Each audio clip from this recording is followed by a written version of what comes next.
સુરત મહાનગરપાલિકાના શિક્ષકોએ આજે પોતાના પડતર પ્રશ્નોને લઈને વિરોધ નોંધાવ્યો હતો। મહામતદાનનો કાર્યક્રમ યોજીને પોતાની લાગણી વ્યક્ત કરી હતી। સુરત મહાનગરપાલિકા સંચાલિત 44 શાળાને મતદાન કેન્દ્ર બનાવી મતદાન કરવાની શરૂઆત કરાઈ છે। સુરત સહિત ગુજરાતના શિક્ષકોની જૂની પેન્શન યોજના લાગુ કરવા અથવા અન્ય પડતર પ્રશ્નોને લઈ આંદોલન કરાયું હતું।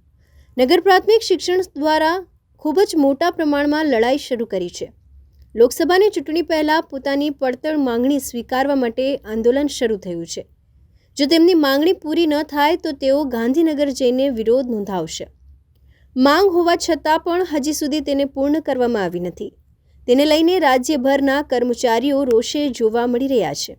રાષ્ટ્રીય સંયુક્ત મોરચાના અધ્યક્ષ ડોક્ટર દિનેશ વાઘે જણાવ્યું કે 7મા પગાર પંચનો હજુ પણ યોગ્ય રીતે અમલીકરણ કરવામાં આવ્યું નથી।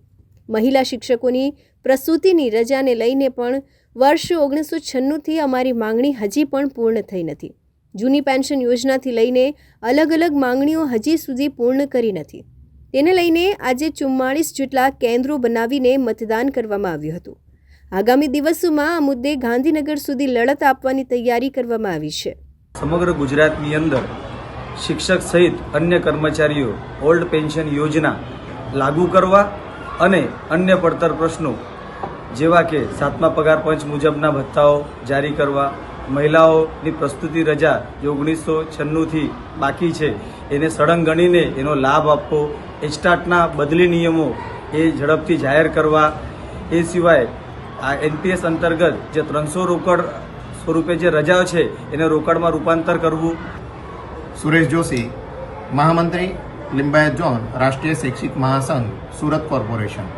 આજને મતદાન પ્રક્રિયાની અંદર સુરત કોર્પોરેશનના 4 થી 4.5 શિક્ષકો મતદાનમાં જોડાનાર છે અને તમામ મતદાન કરનાર છે। સરકારમાં રજૂઆત કરનાર છે કે સરકારે સ્વીકારેલી ભૂતકાળની અંદર સ્વીકારેલી જે શિક્ષકના હકની માંગણીઓ હતી, વિધાનસભા ઇલેક્શન પહેલા 5 પ્રધાનમંત્રીઓ પ્રધાનમંડળની જે રચના કરેલી હતી પ્રધાનોની, અને એની અંદર જે માંગણીઓ સ્વીકૃત કરેલી હતી એ માંગણીઓ પૈકીની મુખ્ય માંગણી ઓપીએસ છે, ઓલ્ડ પેન્શન યોજના, એ આજ દિન સુધી શિક્ષક કર્મચારી કે અન્ય કર્મચારીને મળી નથી।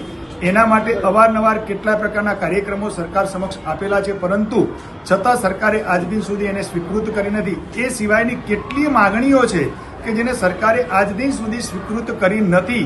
એના માટે તમામ કર્મચારીઓ, શિક્ષક અને તમામ કર્મચારીઓ આ બેલેટનો ઉપયોગ કરી અને પડતર માંગણીઓ અમારી સ્વીકૃત થાય એના માટે સરકાર સમક્ષ મૂકનાર છે। Arvind Rathod, ABC News Gujarat, Surat.